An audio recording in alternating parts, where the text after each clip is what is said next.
Today's reflection is a theme on variations of fear and secrecy. Last time, 3 words. Today, only 2 words: fear and secrecy. And these are often related ideas. We fear that people will learn our secrets, the secrets about our past or our interior lives. So our volitional choices can lead to fear. However, for no fault of their own, some of our brothers and sisters live daily with fear all their lives long. If we have been at all attentive, I think we all have learned something about fear in the last 4 months. In today's gospel, Jesus says to his friends, "No fear, no secrets." And this to a community which had reason to be fearful, reasons not unlike our own: unjust treatment from those who were supposed to protect them, and military occupation in their streets. To appreciate the text, I think we need some insight into its context, both its external context in the time and place and audience for which Matthew was writing, and its internal context, where this particular passage occurs in the Gospel of Matthew. So let me just first say a few things about each of those. The external context first. Just as Paul wrote to particular communities with particular problems, evangelists wrote gospels for particular communities with particular challenges. And that's to say that pastoral concerns shaped how they told Jesus' story. Matthew writes after Mark, and I think before John, about 85 AD, when Jesus' Jews were leaving the synagogue where they had always belonged and worshiped. So for roughly a generation after Jesus, those who believed in him were still Jewish people in the synagogue. In fact, several scholars suggest that Matthew's gospel was a Christian response to the massive changes after the destruction of the temple in 70 AD, which led to a reformulation of Judaism. So Christians for whom Matthew is writing the Jesus story were formerly in the synagogue. They're now out of the synagogue. They're coming to terms with what they had been and who they now are. The external context of Matthew is of insiders who became outsiders charged to deliver a message that challenged the status quo. The internal context has to do with where our text appears in Matthew's gospel. The gospel is framed by infancy material and passion narratives, and the body has 5 sections, kind of a new Pentateuch, a new first 5 books. And each of those contains a narrative and a discourse of Jesus. And the 5 discourses or sermons of Jesus really form the structure of Matthew's gospel. And they're the Sermon on the Mount that we have been hearing in the daily office readings, the missionary discourse, the parables discourse, community regulations, and an apocalyptic discourse. And we know that each of those has a particular end because in each case, Matthew writes, when Jesus had finished these sayings, and then he goes on to the narrative. So today's text appears in the missionary discourse in chapter 10. Jesus calls the 12 apostles by name, and then Matthew writes, these 12 Jesus sent out with the following instructions. So our text is part of a collection of very daunting instructions. Preach, cure, raise the dead, and don't charge anybody for doing this. Don't take any money with you, don't take extra clothes, don't take another pair of shoes, don't take a walking stick. Wherever you land up, stay in the first house that invites you. And then Jesus says, I'm sending you out like sheep in the midst of wolves. And oh, by the way, you won't have a stick to beat them off. You're going to be handed over to officials. You're going to be beaten up. That sounds eerily familiar. Remember, you are to be like me, your teacher. And everybody receiving Matthew's gospel knew what happened to Jesus. If you stick it out, says Jesus, you'll be saved. So have no fear. Yeah, right. Our text is at the very center of this disquieting discourse. 3 times in 8 verses, Jesus says, do not fear, suggesting that there must have been things to fear. But fear of persecution or of people was not to hamper the work of witness. 3 times, Jesus commands openness rather than secrecy, suggesting that there was secrecy and that it was problematic. So let's think a little bit about fear and secrecy. Don't fear. The background of the command, do not fear, is the disciples being sent out to proclaim Jesus' message in an environment which would be opposed to it for different reasons, but by both the religious and political authorities. The first, have no fear, follows the disciples' likeness to their abused teacher. If Jesus were abused, and he was, then they will be. But they are not to fear for 3 reasons. First, because what is hidden will be revealed. Second, because the persecutors cannot kill what is eternal about personhood. And third, because Jesus' followers are very valuable to God. The first, don't fear, addresses the fact that things are not always as they appear, but the truth will be uncovered or revealed. This is one of Jesus' most highly attested sayings. It occurs in Matthew and Mark and Luke and twice in the non-biblical Gospel of Thomas, which is a collection of sayings of Jesus, where Jesus says, nothing is hidden that won't be revealed, and nothing is covered up that will remain undisclosed. More on this shortly. Secondly, don't fear those who can kill the body, but not the soul, suggests serious persecution.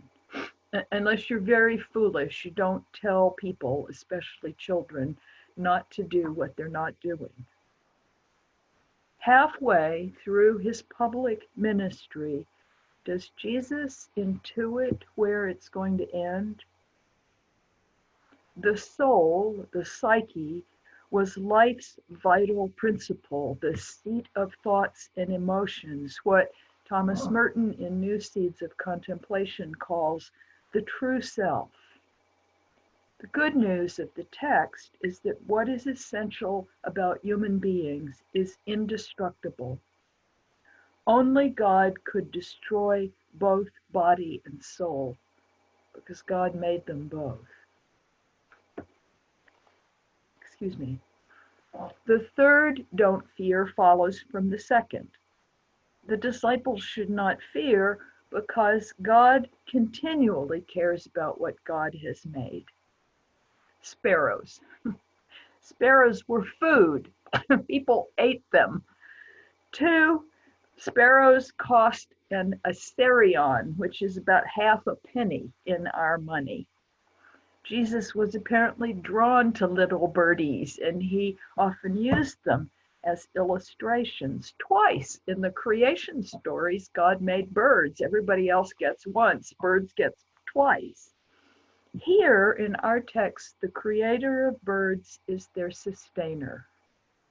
And the example of the sparrows remind us that the laws of nature are not outside the mercies of God. Jesus is a realist. Sparrows do fall to the ground, but even the most ordinary birds are not beyond God's notice. Surely those who follow and proclaim the way of the Son of God are more valuable than sparrows. Don't fear. Nothing will be secret. Jesus knows the world into which he is sending their friends, and he knows their tendency to fear when what is said in the ear, which is literal translation of the text, whispered is really what's said in the ear, when that is proclaimed from the housetops, which is exactly how public announcements were made at the time of Jesus. And I think because we're an individualistic and not a communal culture, we tend to interpret this matter of hidden and revealed at a personal level. An ethical principle of my youth was, if you can't do it openly, you shouldn't do it. The subtext was, if you can't do it in front of your mother, you shouldn't do it. The idea is, if you have nothing to hide, you have nothing to fear, which is not a bad idea. But in the missionary discourse, I think what Jesus is speaking about goes beyond personal morality and really addresses communal religious practice. Because in several of the Greco-Roman religions that surrounded Jesus and his followers, secrecy was the norm.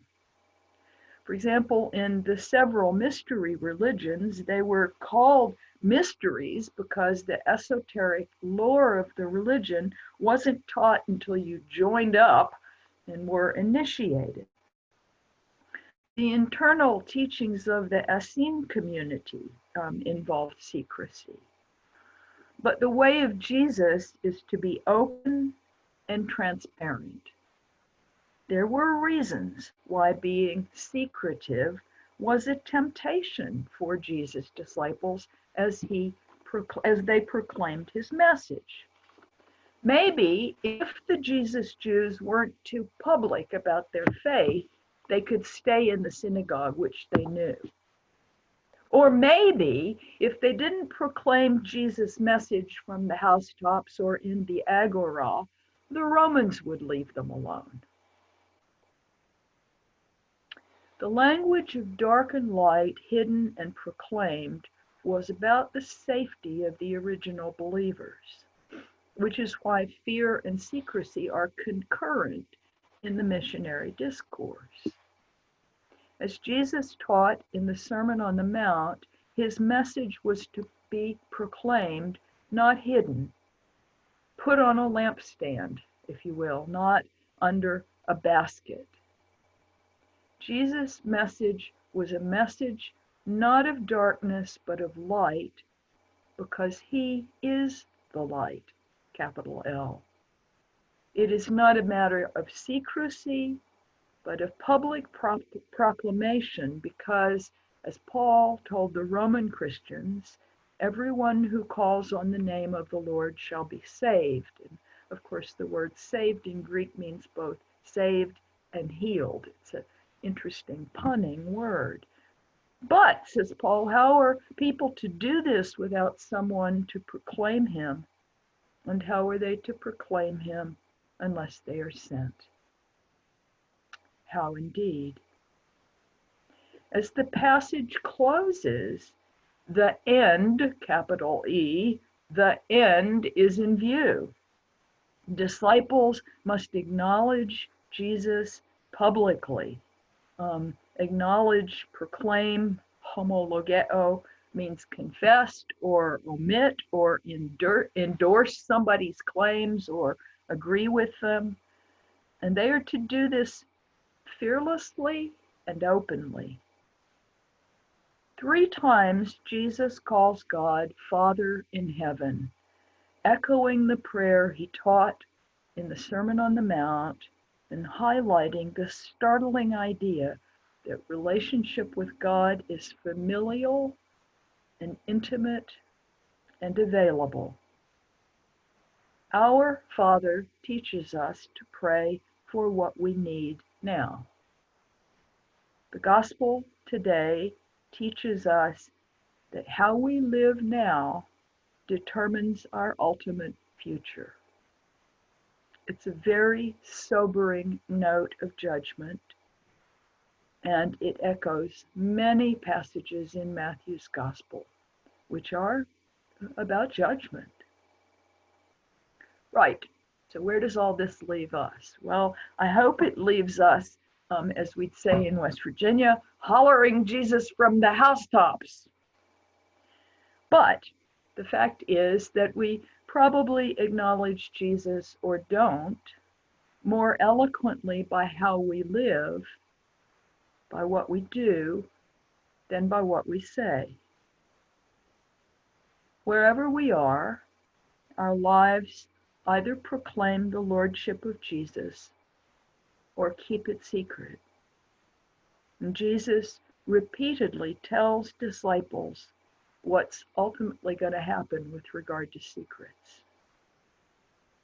I think the good news in this passage lies in what it tells us about Jesus' view of God, about our Lord's view of God, how God the Creator is God the Sustainer, how what's essential about human beings can never be destroyed but endured, about how our Lord offers us again the astonishing privilege of addressing his Father as if he were our Father.